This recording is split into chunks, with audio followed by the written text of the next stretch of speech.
যুদ্ধ প্রায় শেষের দিকে এবং সেটা আমেরিকার পরাজয় দিয়েই শেষ হবে। তার বিভিন্ন আলামত আছে এবং সেগুলো নিয়ে আমি আলোচনা করব। আমার মনে আছে যে কোনো একটা অনুষ্ঠানে, আপনাদের এই প্ল্যাটফর্মের কোনো একটা অনুষ্ঠানে আমি বলেছিলাম যে কিছুদিনের মধ্যেই দেখবেন যে ডোনাল্ড ট্রাম্প পুতিনকে টেলিফোন করছে, এবং এক্স্যাক্টলি সেটাই হয়েছে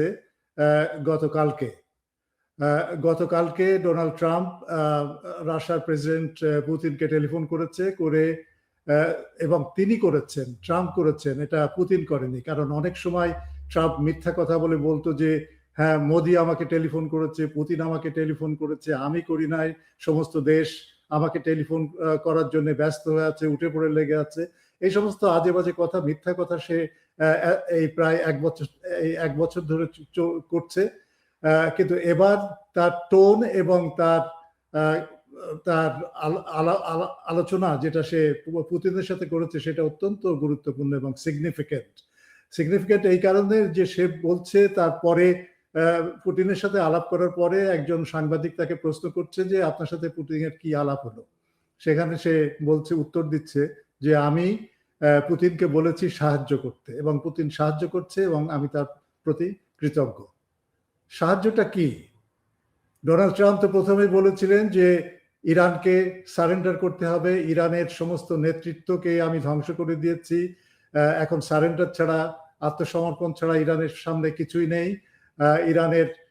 ইরানের সবকিছু নেতৃত্বকে আমি ধ্বংস করে দিয়েছি, সুতরাং এখন কিছুই নেই, তাদের আত্মসমর্পণ করা ছাড়া অন্য কোনো পথ নেই। এইভাবেই কিন্তু সে তার উদ্দেশ্যটাকে সাজিয়েছিল। কিন্তু আজকে সে পুতিনের কাছে সাহায্য চাচ্ছে, সেই সাহায্যটা কিন্তু ইরান আত্মসমর্পণ করুক এবং পুতিন ইরানকে বলুক যে হ্যাঁ ইরান তুমি আত্মসমর্পণ করো, এই বিষয় না। বিষয়টা হচ্ছে কিভাবে এই যুদ্ধ থেকে বেরিয়ে আসা যায়, এবং সেই যুদ্ধ থেকে বেরিয়ে আসার একটা সহজ এবং সম্মানজনক একটা পথ হিসেবে ডোনাল্ড ট্রাম্প আজকে পুতিনের দ্বারস্থ হয়েছে। একজন সাংবাদিকের প্রশ্নের উত্তরে বলছে যে যুদ্ধ শেষ হতে যাচ্ছে। সাংবাদিক প্রশ্ন করছে যে কবে হবে, এক সপ্তাহের ভেতরে? বলছে হ্যাঁ, এক সপ্তাহের ভেতরে, কারণ আমরা আমাদের উদ্দেশ্য প্রায় আমরা পেয়ে গেছি, যতটুকু আমাদের উদ্দেশ্য ছিল সেটার আমরা সব বাস্তবায়ন করেছি। আমরা ইরানের আর্মিকে ধ্বংস করেছি, তার নেতৃত্ব নেই, তার নৌবাহিনী শেষ, তার বিমান বাহিনী শেষ, তার সামরিক বাহিনী নেই, তার মিসাইল সিস্টেম নেই, ইত্যাদি নেই বলে সে বলছে যে আমরা এখন প্রস্তুত আছি, যুদ্ধ শেষ করার দিকে আমরা এগিয়ে যাব, ইত্যাদি। সুতরাং এ থেকে বোঝা যায় যে আমেরিকার হাতে আর কোনো পথ নেই। এখন একটাই মাত্র ভয়, সেটা হচ্ছে যে ডোনাল্ড ট্রাম্পের হাতে দুটো জিনিস আছে, দুটো দিকে সে সিদ্ধান্ত নিতে পারে, বা দুটো বিষয়।